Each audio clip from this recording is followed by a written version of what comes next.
Hey everyone, welcome back to PokeMarketLab. It's me. Here's my face. Nothing special. First time on camera. Um, Traveling. I'm in New York City this week. Market's crazy, and I thought it would be worth a little bit of a fireside chat. I thought maybe showing you my face for the first time might make you hone in here and focus on what's going on because I think it's an important time and an important video maybe. The market's a little crazy. It's a lot crazy. I think we are at the point where with prismatic, um, I think we're beyond organic. I think we're like I've said before, everyone's talked about. We got the scalpers coming in now. People are reselling products getting canceled. Um, the people that should be enjoying the product are not going to have access to the product. They may never have access to the product. We're not. I don't think. I think Rudy posted a video today. Talking about maybe, regardless of reprints, you'll never see this under $100 again, and that could be true. In my mind, from an investment standpoint, I want to see this stuff go up slowly over a long period of time. Yeah, it's great. You get some quick gains and everything, but those are the type of people that are doing that, or the type of people looking to do that outside of local game stores and such. Those aren't kind of people. Those aren't the kind of organizations that enrich the hobby. They don't enjoy the hobby. It's strictly money generating, right? Um, and so this is too hot. I have my product pre-ordered. I'm sure I already got a notification on one that it's delayed. That may mean it's going to get canceled. I fully expected some of it to get canceled. That's why I kind of diversified the purchasing of ETBs. If I hadn't, I probably would be stepping away. And we're kind of seeing that now with Journey Together. We got a little bit of a preview, at least, of the packaging for Journey Together, which is a March set. That's the next full booster box set. It's a trainer set today, and we saw Pokemon Center ETBs go on for pre-sale. I believe they sold out same day, and I've mentioned this before. Pokemon Center ETBs will continue to sell out for all of Scarlet and Violet. That will continue to happen. We have history now on what's happened up until this point. The Pokemon Center ETBs going through the roof, so the market's caught on. That will continue to happen. But we've also seen. I think I heard today the Journey Together booster boxes are going for like 300 on eBay, which it's far too early. That could be market noise at this point. We don't have very little information regarding cards.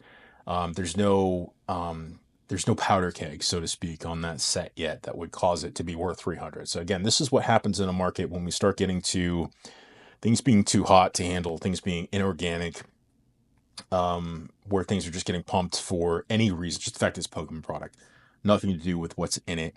So that means, it's highly unlikely that we're going to see Journey Together released are available for below MSRP from anywhere at this point.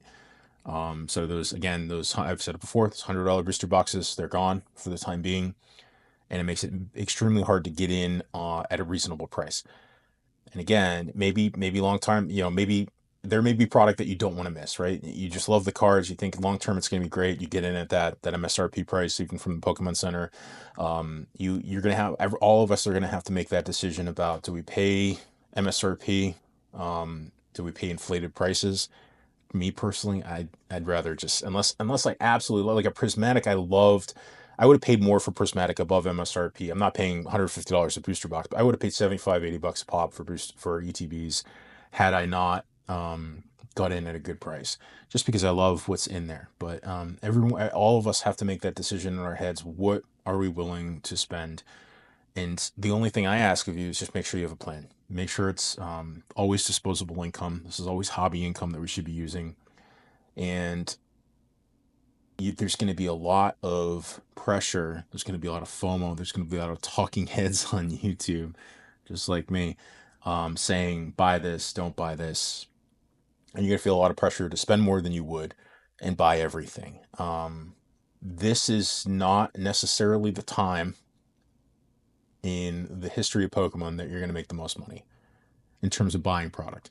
If you've had product, this is a great time to sell. This is a time you may never get a time like this to sell again, or maybe at least in the short term, From an appreciation standpoint, you may, you certainly won't see gains short term. The gains we've seen in the last 6 months, you're unlikely to see again for quite some time. This is a massive, massive bull run at this point. So it could be, it's definitely an opportunity. So it's that old adage, be greedy when others are fearful and fearful when others are greedy. A lot of money has been made. There was a time, I said this before, there was a time when Fusion Strike booster boxes were $80 a pop, like all day. Not TikTok deals, none of that. You could buy $80 booster boxes, practically giving them away, and now they're $500 a pop. That's when it was fear. People were fearful. Everything was bad. Went through a time not long ago, right, where we were seeing Scarlet and Violet base booster boxes under $100 a pop.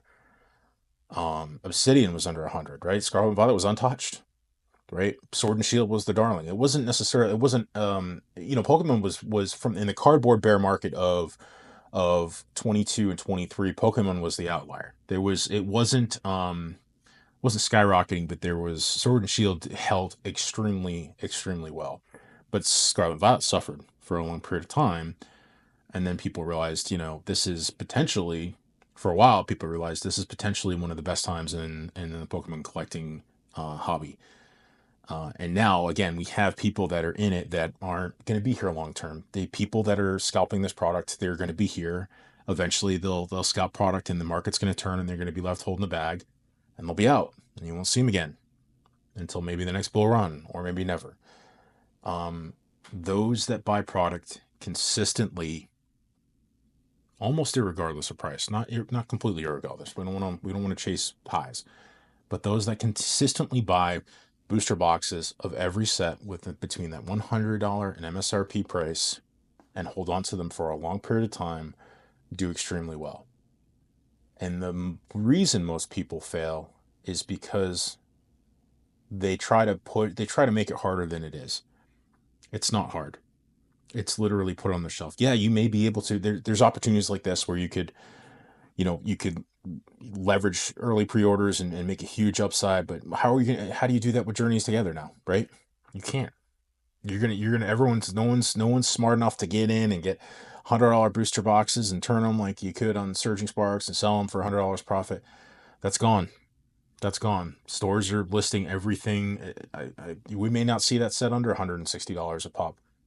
That may be that base of, we may see Pokemon Center sell out, and then everyone else jack up prices, and that's just the market we're in, and it's irregardless of what's in that set, and that's going to continue for a while. And again, I am okay stepping back and saying I do not want to. I'm not chasing product. I'm not chasing price, rather. I'm okay. I think MSRP is a ceiling for me. I'm not, if it's going above that in the short term, I'm not, especially with the potential of reprints down the road, I'm not going to do that. And if I miss out, I miss out. There are other things, that's money I can save for other opportunities down the road, right? There's going to be another bear market. That's where we deploy most of our money. Okay.